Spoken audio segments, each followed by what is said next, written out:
Most people don't suffer because they don't know enough.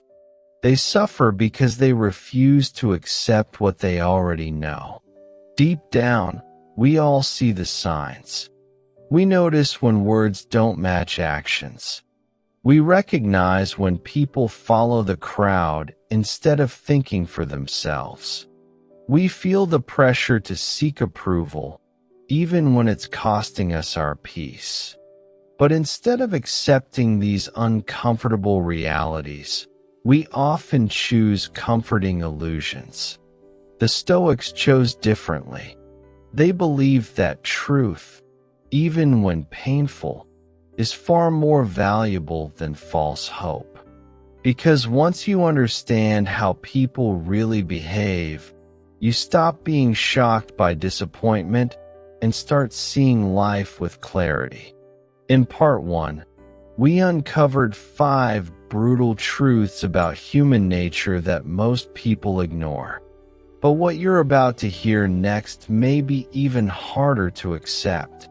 Because these truths don't just explain other people, they explain us. And once you recognize these patterns, you'll understand why the Stoics spent so much time mastering themselves instead of trying to change the world. So let's begin with a truth that reveals more about a person's character than anything they say. How many times have you trusted someone's promises, only to discover that their actions told a completely different story? They said they cared. They said they'd be there. They said you could count on them. But when the moment came, they disappeared. The Stoics understood something that most people learn the hard way. Words are easy. Character is not. Anyone can make promises when life is comfortable. Anyone can speak about loyalty, honesty, or kindness. But real character is revealed when keeping those promises becomes inconvenient. That's why Epictetus advised people to pay less attention to what others say and more attention to how they live. Because actions never need to announce themselves. A person who respects you doesn't have to constantly say it. You'll see it in their consistency. A loyal friend doesn't need endless speeches. Their presence speaks louder than their words. And perhaps that's why disappointment hurts so much.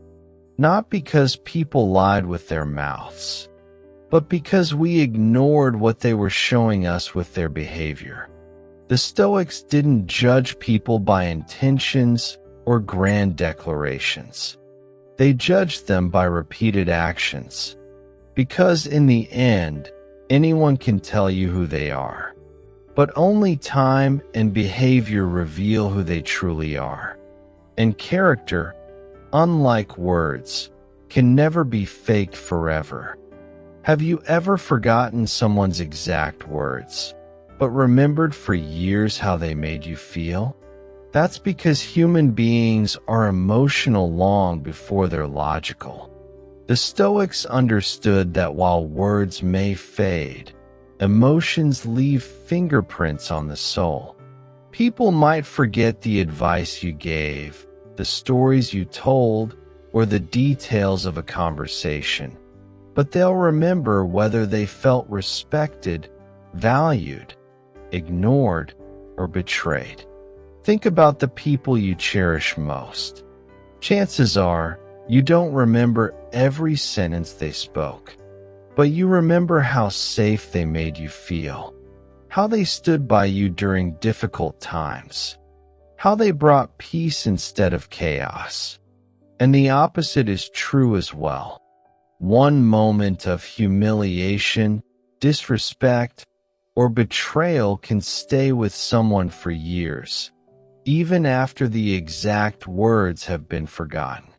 Marcus Aurelius constantly reminded himself to treat others with patience and dignity, because character isn't measured only by what you say. It's measured by the impact you leave behind. Because people aren't always listening to your words. They're experiencing your presence. And in the end, your greatest influence won't come from being the smartest person in the room. It will come from how people feel after you've left it. Because long after conversations are forgotten, emotions are remembered. Why do intelligent people sometimes make foolish decisions? Why do entire groups believe things they never stop to question? The Stoics understood a disturbing truth about human nature. Most people would rather fit in than stand out. Because thinking for yourself comes with a price. It can bring criticism, rejection, and loneliness. Following the crowd, on the other hand, feels safe. It offers approval. It protects people from the discomfort of being different. And so, many spend their lives adopting opinions they never examined, chasing trends they never truly wanted, and living according to standards they never chose. Seneca warned that the crowd is often the last thing we should blindly trust. Because popularity does not equal wisdom. Just because millions believe something doesn't make it true. History itself is filled with examples of entire societies following ideas that later proved destructive or absurd. The Stoics chose a different path. They asked difficult questions. They valued reason over popularity. And they understood that being alone with the truth is better than being accepted by a lie. Because the greatest prison isn't made of iron. It's the fear of what other people might think. And the moment you stop needing the crowd's permission, you finally begin to think with your own mind. How much of your life have you spent trying to control what other people think of you? Trying to explain yourself? Trying to avoid criticism? Trying to make sure everyone understands your intentions? And yet, no matter how carefully you speak or how good your intentions are, someone will still misunderstand you. Someone will still judge you. Someone will still have an opinion you cannot change. The Stoics understood this better than anyone. They knew that the opinions of others belong to others, not to you. Marcus Aurelius reminded himself that people see the world through their own experiences, beliefs, insecurities, and expectations. Which means two people can look at the exact same person and come to completely different conclusions. And that's the trap most people fall into. They sacrifice their peace trying to manage something they were never meant to control. Approval becomes an addiction. Criticism becomes a wound. And suddenly, their happiness depends on strangers. But the Stoics refused to live that way. They focused on what was within their control, their actions, their values, and their character. Because no matter how much you explain yourself, some people will misunderstand you. Some will admire you.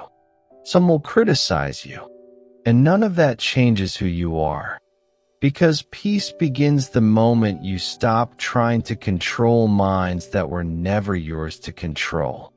What if most of the decisions people make aren't driven by reason at all, but by fear? Fear of rejection, fear of failure, fear of being judged, fear of being alone.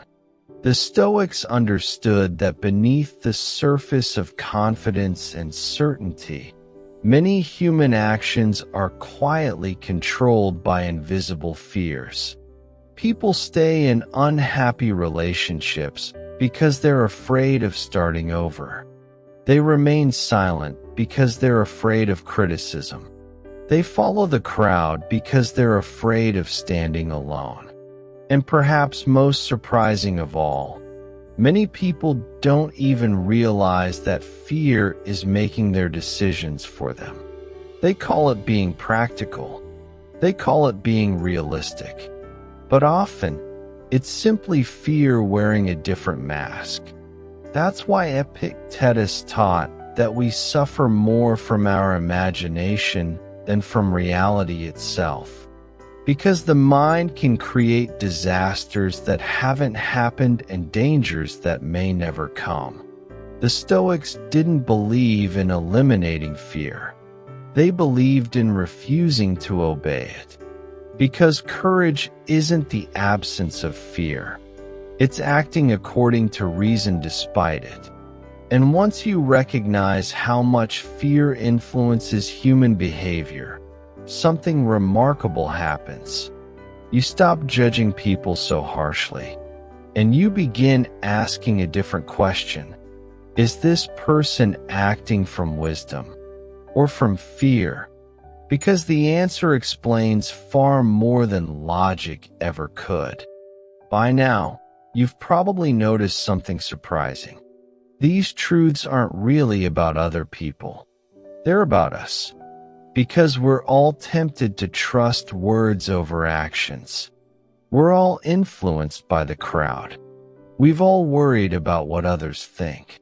And we've all allowed fear to make decisions we later regretted. The Stoics never claimed that human beings were perfect. They understood that we're emotional, flawed, and often driven by desires and fears we barely recognize. But they also understood something far more important. Peace doesn't come from changing human nature. It comes from understanding it. The moment you stop chasing approval, you stop giving strangers control over your happiness. The moment you stop expecting everyone to understand you, criticism loses its power. And the moment you stop fighting reality, you begin to find something far more valuable than admiration. You find peace. Because the strongest people aren't those who are loved by everyone. They're the ones who no longer need to be. And in the next part, we'll explore 5 final truths. Perhaps the hardest truths of all. Because some lessons don't simply change how you see others. They change how you see life itself. If part 2 revealed how deeply human behavior is shaped by fear, emotion, and the need for approval, then part 3 goes even deeper. Because the final 5 truths aren't just about understanding people. They're about understanding life itself. We'll uncover why comfort can quietly weaken you. Why responsibility is something most people avoid. Why time exposes who truly values you. And why accepting life's unfairness is one of the greatest sources of inner peace. And finally, we'll confront the truth that the Stoics considered the key to living fully. The reality that one day, all of us will die. These aren't easy lessons. In fact, most people spend their lives running from them. But the Stoics believe that the truths we avoid are often the ones that set us free. So if these videos have challenged your thinking, make sure you're subscribed, because part 3 is coming next. And trust me, the final truth is the one that changes everything. Until then, remember, you don't control what life gives you. You control who you become because of it. And that's where true strength begins.